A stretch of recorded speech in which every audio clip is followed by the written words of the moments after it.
조금 전에 저와 우리 기도하신 박 장로님이 함께 지난 주간 교단 총회를 다녀왔다고 말씀을 드렸는데요. 교단을 영어로 하면 denomination이라고 이렇게 부릅니다. 생소한 분들이 많이 있으실 텐데요. 영어로 이 denomination이라고 하는 것은 이 원래 그 categorizing 하는 making category, 이 그 category를 만드는 것을 denomination이라고 이렇게 부릅니다. 비슷한 성향을 가진 그 교회들이 함께 모여서 단체를 만드는 것을 교단이라고 이렇게 불러요. 우리 교회가 속해 있는 ECO에 있는 이번 전체 내셔널와이드 400여 개의 교회들이 미국 장로교의 비성경적인 가르침에 반대해서 PCUSA라고 하는 교단을 탈퇴했죠. 그리고 ECO 여러분 그 간지에도 적어놨습니다만 약자로 ECO라고 하는데요. 풀네임은 A Covenant Order of Evangelical Presbyterian입니다. 한국말로 복음 언약 장로교라고 합니다. 이 교단을 만들어서 이 서로 그와 같은 생각을 공유했기 때문에 그런 공통점을 가지고 있습니다. 그걸 denomination이라 교단이라 부릅니다. 그리고 이제는 ECO라는 교단이 딱 만든 지 2012년에 출범해서 10년 됐습니다. 10년을 통과하면서 예수의 제자들을 양성하는 성장하는 교회를 세우는 것을 모토로 지금까지 달려오고 앞으로 달려갈 것입니다. 영어로 하면 to build flourishing churches that make disciples of Jesus Christ. 예수 그리스도의 제자를 양성하는 성장하는 교회를 세우는 일. 또 하나 이스요에서 강조하는 것이요, 교회가 교회를 개척하는 일입니다. 교회가 교회를 개척하고 개척하는 처치 플랜터들을 많이 양성하는 일을 강조하는 특징을 ECO 교단 교회들이 공유하고 있습니다. 이번에 달라스에서 약 1000여 명의 교회 대표들이 모였는데요. 보시면 오래된 달라스 다운타운에 있는 하일랜드 파크 프레스비테리안 처치에서 모였습니다. 이 전체 모이는 집회 장면이고요. 본당에 다 들어가지 못해서 새로 지은 건물에 이 온라인으로 또 화면으로 볼 수 있는 시설도 되어 있었습니다. 그리고 이것이 이제 교단 총회, 아까는 제가 윗자리에 앉았었고 이건 아래층에서 교단 총회에 회의를 하는 장면이고요. 그리고 이 마지막 폐회 예배를 그 교회 성가대와 브레스 앙상블과 함께 드리는 시간이었습니다. 교단 모임을 참석하면서 경험하고 느낀 것은 교단 전체 구성원들이 하나님의 말씀의 권위, biblical authority를 절대적으로 높이는 교단입니다. 그것 때문에 PCUS에서 떠나왔잖아요. 그리고 그리스도의 복음을 다 사모합니다. 또 복음을 믿지 않는 사람들에게 복음을 전하는, 우리가 reaching out이라고 그러죠. 다른 사람의 복음을 전하는 일을 하려고 애를 씁니다. 그리고 모일 때요, 얼마나 열심히 찬양 드리는지 모릅니다. 그 가운데 미국 분들과 함께 찬양하는 걸 보면 정말 열심히 찬양을 드립니다. 말씀을 사랑해서 깊이 연구하고 훈련하는 아주 귀한 장점을 가지고 있습니다.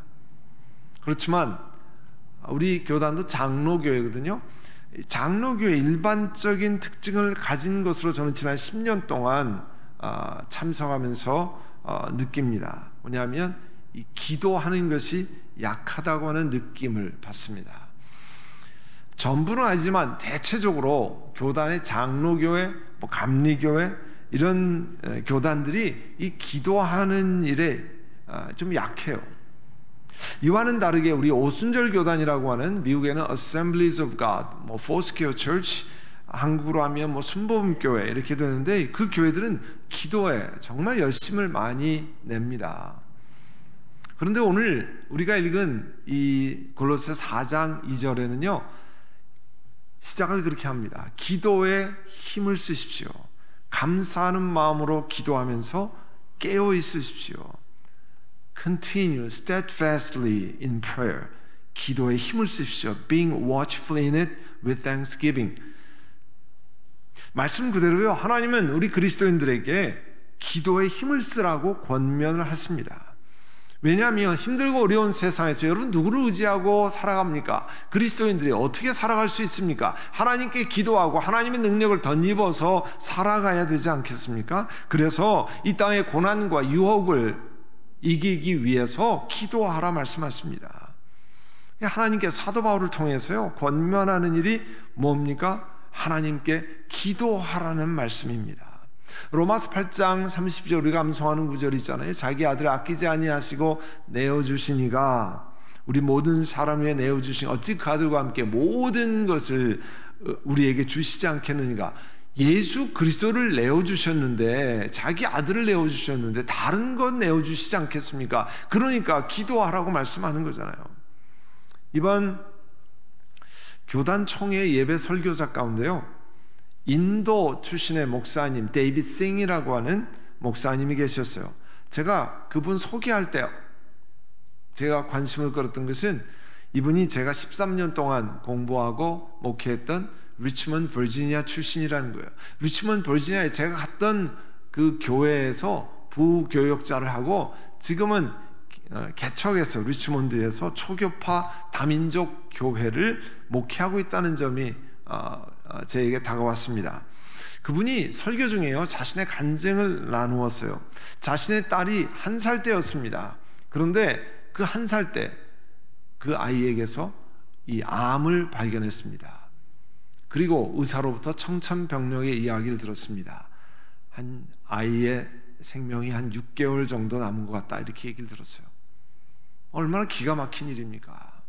그 다음에 그 친구들이 그 아이를 위해서 기도했습니다.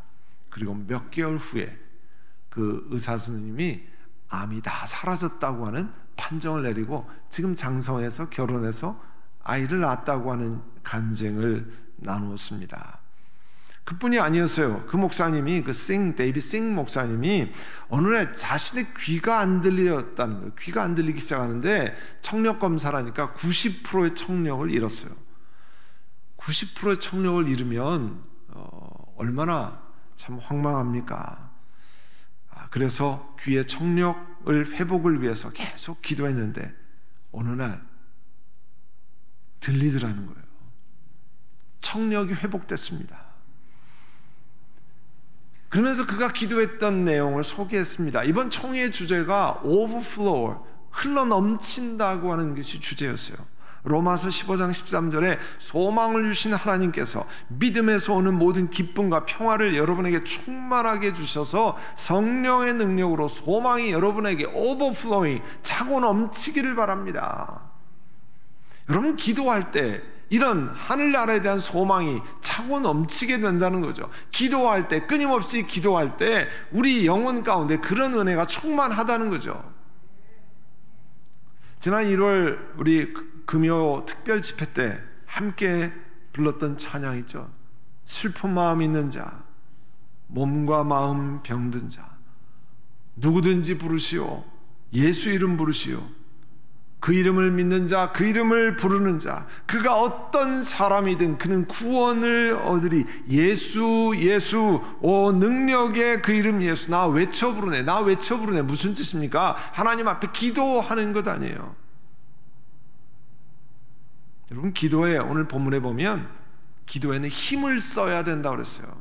힘을 쓴다는 말은 무슨 일을 끈질기게 되풀이하고 계속해서 관심을 갖는 것을 말합니다. 기도를 그렇게 해야 된다는 거예요. 여러분 어떤 중요한 일은 끈질기게 어떤 일을 하잖아요. 그것처럼 기도에 힘쓴다는 얘기는 끈질기게 하나님 앞에 기도한다는 겁니다. 계속해서 관심을 가져야 할 일이 기도라는 거죠. 그리스도인들이 영적으로 승리하는 삶을 살려면, 하나님의 능력을 경험하려면 기도에 힘을 써야 합니다. 그래서 여러분 기도 모임에 참여하라 말씀드리고, 기도하는 자리에 여러분 참여해서 기도의 훈련을 계속 같이 해야 합니다. 그래야 기도하는 일에 힘쓰는 거기가 되는 거예요. 우리 특별히 장로교가 약한 것이 기도하는 일에 힘쓰지 않는 거예요. 또 기도에 깨어있으라 했습니다. 오늘 본문에요, 이 말은 문자적으로 자지 않는다는 뜻이죠. 깨어있는다는 게. 이건 무슨 얘기냐면 영적으로 방심하지 않는다는 거예요.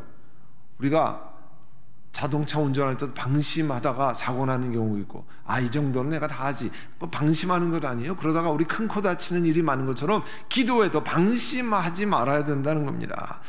사도 베드로께서 이 같은 단어, 깨어있으라는 단어를 가지고 베드로전서 5장 8절에 이렇게 말씀합니다. 정신을 차리고 깨어 있으십시오. 여러분의 원수 악마가 우는 사자같이 삼킬 자를 두루 찾아다닙니다. 그리스도인들이 기도에 잠자지 않고 깨어 있어야 하는 이유가 뭡니까? 악마가, 사탄이 그리스도인들을 삼키려고 찾아다닌다는 거예요. 우리 기독교 변증학자로서 아폴로제틱스라고 그러는데, 아폴로제틱스, 그리고 기독교 문학 소설가로 유명한 C.S. 루이스가 기도에 관해서 이런 이야기를 했습니다. 제정신을 가진 사람이라면 하루 일과를 조절할 수 있는데도 가장 중요한 기도를 잠잘 시간까지 미루지 않을 것입니다. C.S. 루이스가 하는 얘기, 계속해서 이런 얘기했습니다. 왜냐하면 그 잠자기 직전은 집중을 요하는 일엔 전혀 맞지 않기 때문입니다. 나 같은 경우는 스트레스를 심하게 받는 날이면 하루 가운데 마지막으로 깨어있는 잠자기 직전까지 기다리기보다는 어떻게 하든지 시간과 장소를 만들어서 확보하려고 계획합니다. 기도는 머리로만 하는 것이 아니라 몸으로도 해야 하는 것입니다. 그래서 제가 우리 교회 2달에 한 번씩 전교인 기도회 저녁에 기도할 때 참여하시라고 하는 거잖아요. 새벽에 기도할 때 여러분 본당에서 온라인에서 일어나서 눈을 비비고 찬물로 세수를 하고 몸을 깨워서 하지 않으면 내 몸이 기도하는 거에 익숙해지지 않습니다. 기도에 깨어 있으라 했습니다. 그리고 사도 바울이 권면하는 것은요, 전도의 문을, 두 번째로 전도의 문을 위한 기도예요. 3절에 보시면 하나님께서 전도의 문을 우리에게 열어주셔서 우리가 그리스도의 비밀을 말할 수 있도록 우리를 위해서도 기도해 주십시오. 사도 바울과 디모데를 위해서 기도해 주십시오. 나는 이 비밀을 전하는 일, 복음을 전하는 일로 매여 있습니다. 4절에 그러니 내가 마땅히 해야 할 말로 이 비밀을 나타낼 수 있도록 기도해 주십시오. 사도 바울께서요, 골로새 교인들에게 자기와 디모데를 위해서 기도해달라 하셨습니다. 그 당시 편지를 쓸 때, 골로새서 쓸 때는 사도 바울은 감옥에 갇혀 있었어요. 여러분, 이 기도 제목이 특별한 것은 여러분이라면 제일 처음 기도부터는 어떻게 하겠습니까? 저 같으면, 우리 같으면 자신이 감옥에서 빨리 빠져나갈 수 있도록 기도해 주십시오. 뭐 그렇게 기도부터 하지 않았겠습니까? 그런데 사도 바울의 감옥 속에 있었던 편지 가운데는 그런 얘기가 하나도 나오지 않습니다. 오히려 전도의 문을 우리에게 열어주셔서 우리가 그리스도의 비밀, 생명의 비밀, 예수 믿으면 죄사함 받습니다. 예수 믿으면 영생이 있습니다. 이 땅에만 사는 것이 아니라 예수 믿고 살다가 이 땅의 장막이 무너지면 하나님의 나라에 입성합니다. 이와 같은 것을, 그런 비밀을 사람들이 공부해서 자기가 깨달아서 알지 못하기 때문에 생명의 비밀을 전할 수 있도록 그렇게 전도의 문을 열어주십시오. 그렇게 기도해 주십시오. 구하는 거예요. 우리도 교회 전도 캠페인 할 때 전도 대상자를 위해서 기도하잖아요. 그분들을 위해서 금식도 하고 그들의 이름을 부르면서 계속 기도했습니다. 하나님, 이분들의 마음이 열려서 복음을 들을 수 있게 하고 우리들처럼 예수의 이름을 부를 수 있는, 그리고 영접할 수 있는 은혜를 주옵소서. 그렇게 기도했잖아요. 또 그렇게 여러분이 대상자를 위해서 기도하고 계시잖아요. 하나님은 이 골로새 교인들에게 부탁한 바울의 기도를 신실하게 응답하셨습니다. 어떻게 응답하셨어요? 사도행전의 맨 마지막 장이 28장이거든요. 28장의 맨 마지막 절이 30절, 31절이에요. 그런데 이렇게 말씀합니다. 바울은 자기가 얻은 로마 감옥의 셋집에서 꼭 2해 동안 지내면서, 2년 동안 지내면서 자기를 찾아오는 모든 사람들을 맞아들였다. 그는 아무런 방해도 받지 아니하고 아주 담대하게 하나님의 나라를 전하고 주 예수 그리스도에 관한 일을 가르쳤다. 그렇게 말했습니다. 하나님이 이 골로새 교인들이 그 얘기를 듣고 사도 바울의 부탁을 듣고 기도하지 않았겠습니까? 그 기도를 듣고 하나님이 역사하셨습니다. 또 오늘 본문에는요, 전도를 위해서 아주 구체적인 방법을 말씀하고 있어요. 우리가 세상 가운데 살아가는데, 우리 2주 전에 말씀하는 우리가 가정 가운데 있고요, 직장 가운데 살아가는데 그 속에서 다른 사람들에게 복음을 나눌 수 있는 사람이 되려면 어떻게 살아야 하는가를 구체적으로 말씀하는데 5절 6절이에요. 먼저 5절을 보시면 외부 사람들에겐 지혜롭게 대하고 기회를 선용하십시오. 여러분, 외부 사람들이라고 하는 것은 교회 밖의 사람들, 예수 믿지 않는 사람들을 이야기합니다. 예수 믿지 않는 사람들을 대할 때는 지혜롭게 대하고 우리에게 주어진 기회를 잘 살리라는 겁니다.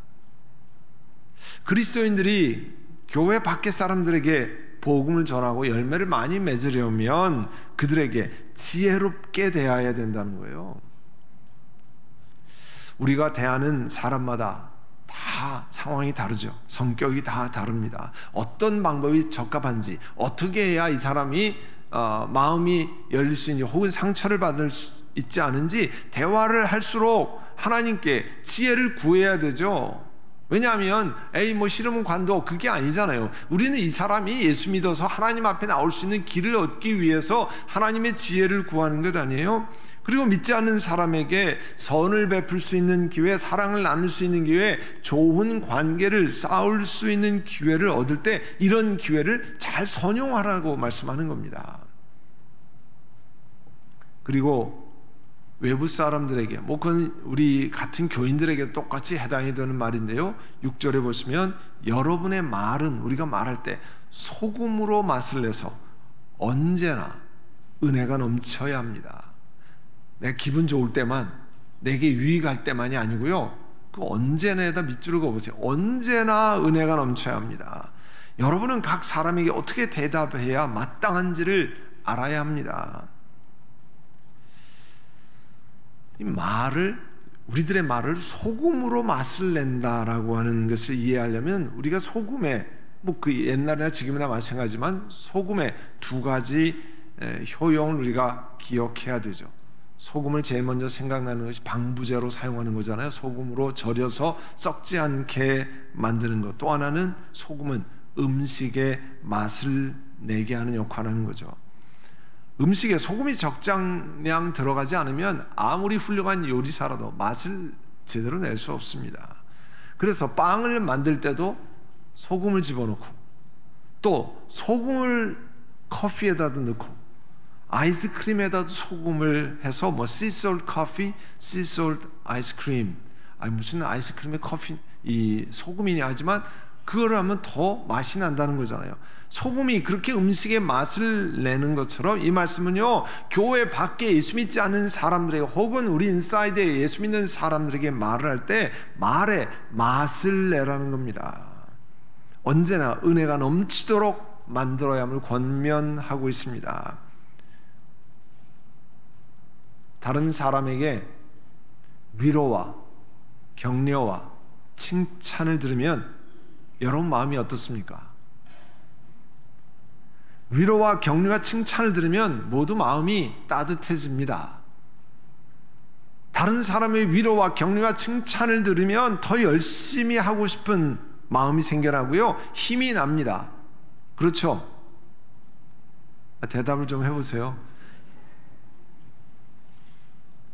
그런 얘기를 들으면 다 좋아합니다.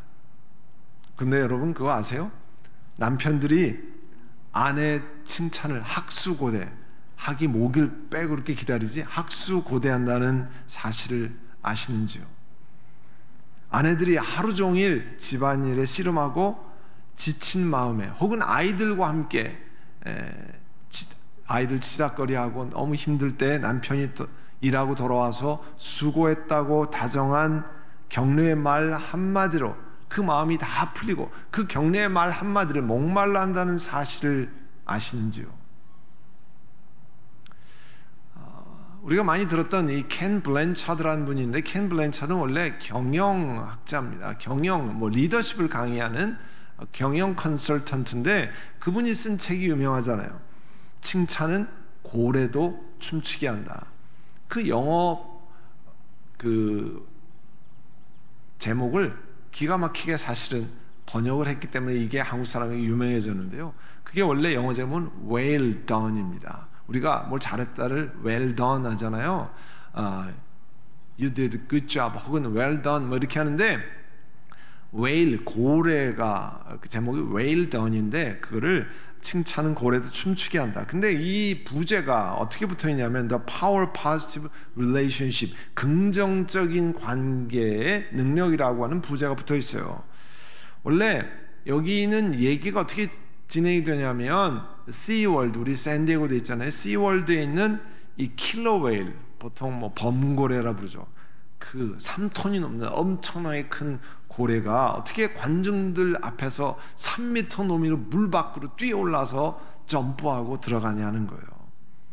이 고래를 조련하는 트레이너의 이야기에 의하면 고래와 갖는 긍정적인 태도와 칭찬이 있었기 때문에 그거를 한다는 거죠. 그래서 새로운 킬러 웨일이 들어오면 처음에는 아무것도 시키지 않는데요. 계속 관계를 맺는데요. 같이 놀아주고 배고프지 않게 하고 그거 보면 참 재밌어요. 물속에 들어가서 고래와 같이 놀아서 포지티브 릴레이션십을 맺고 나서 그 고래가 저 사람이 고래가 그렇게 느끼게 만든다는 거예요. 나를 죽이려는 사람은 아니구나. 이렇게 한 다음에 무슨 트레이닝을 시작한다는 거예요. 조련사의 긍정적인 태도와 칭찬이 있었기 때문에 고래도 점프를 한다는 겁니다.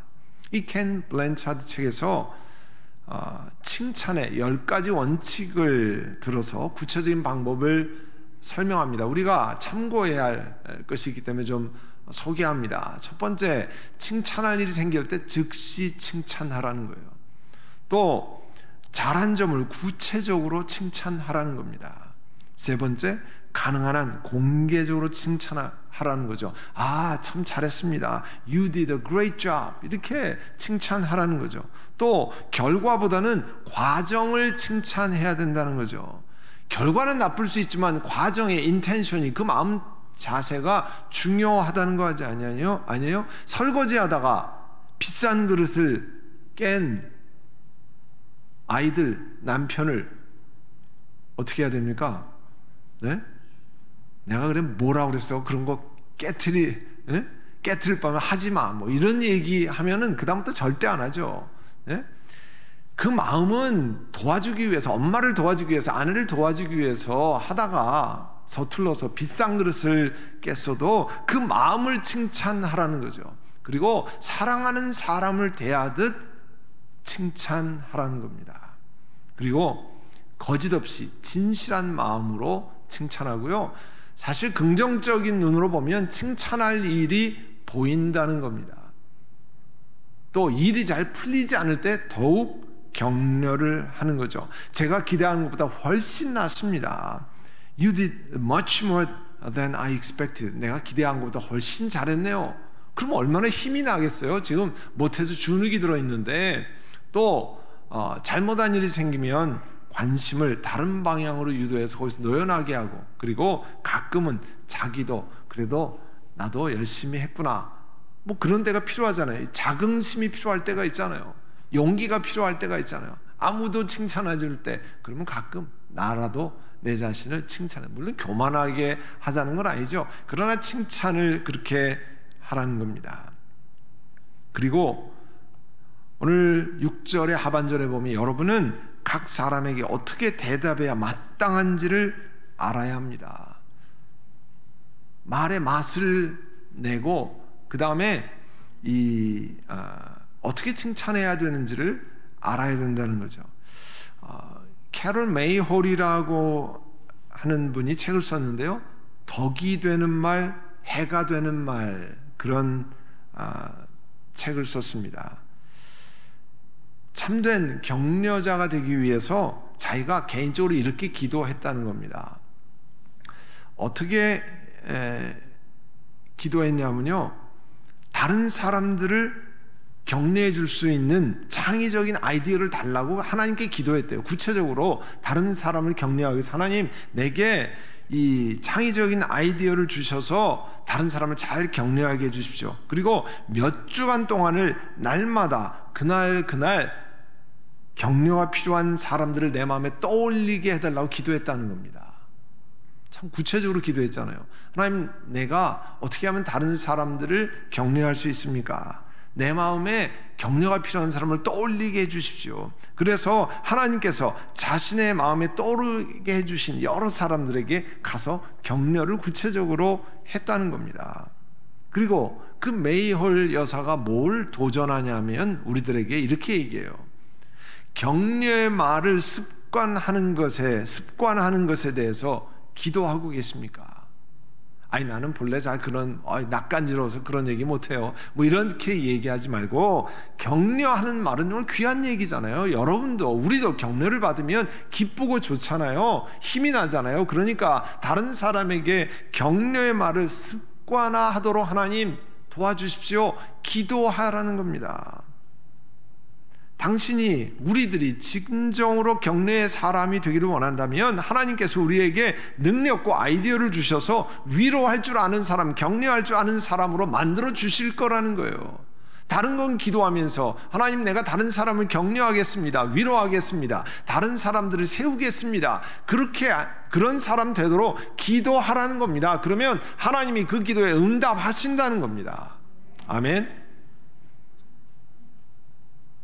오늘 이 몇 구절 안 되는 말씀을 통해서 하나님, 우리 그리스도인들에게 기도라고 하는, 예수 그리스도의 이름으로 하나님 앞에 기도라고 하는 무기를 통해서 하나님의 생명의 역사를 경험하기를 원하십니다. 그래서 기도에 힘을 쓰고 또 감사하는 마음으로 기도하면서 깨어 있으라고 권면하십니다. 그리고 우리 그리스도인들은 복음 전한 분들을 위해서, 우리 자신을 위해서 내 자신이 복음을 전하도록 전도의 문을 열어주십시오. 그렇게 기도해야 할 책임이 있습니다. 그뿐 아니고요, 교회 밖에 예수 믿지 않은 사람들을 대할 때는 지혜롭게 대하고 하나님이 주시는 기회를 잘 살릴 수 있도록 준비해야 합니다.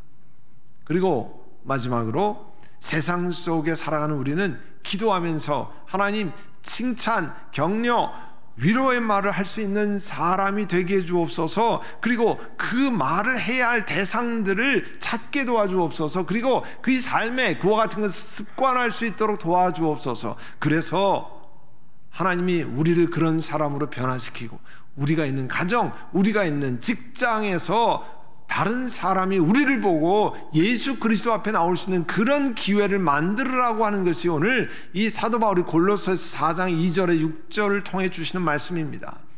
오늘 이 말씀을 잘 기억하고 실제로 실천하는 우리 모두가 되기를 간절히 소원합니다. 우리 시간 한번 같이 기도하겠습니다. 하나님, 우리가 그렇게 살지 못했는데, 늘 기도에 힘쓰지 못했는데, 또 전도의 문을 열어달라고 기도하지 못했는데, 또 다른 사람들을 칭찬과 위로하고 격려의 말 대신에 비판하는 일을 일삼았는데 하나님, 용서해 주시기를 원합니다. 그리고 격려하고 위로하고 칭찬하는 습관을 기르는 사람, 다른 사람이 누가 그런 것이 필요한지를 바라보게 하옵소서.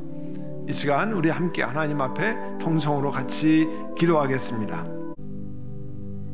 아버지 하나님, 오늘 골로새서 4장 말씀을 통해서 우리들 기도에 끊임없이 힘쓰고 기도에 깨어있고 감사함으로 기도드리고 또 말씀을 전하는 복음 전도자들, 또 우리 자신이 복음을 전할 수 있는 사람을 되도록 하나님 생명의 비밀, 그리스도의 비밀을 전하는 자 되게 하옵소서 기도하고, 또 우리 외부 사람들에게 지혜롭게 행할 것을 알고 또 우리의 말을 소금으로 맛을 내는 것 같이 칭찬과 격려와 위로로 맛을 내는 죄를 되게 하옵소서. 그래서 우리가 있는 처소인 가정과 직장에서 우리를 만나는 사람들이 예수 그리스도 앞에 나올 수 있는 그런 기회를 맞고 또 그것을 선용하는 저희 모두가 되게 하옵소서. 예수님의 이름으로 기도드립니다. 아멘.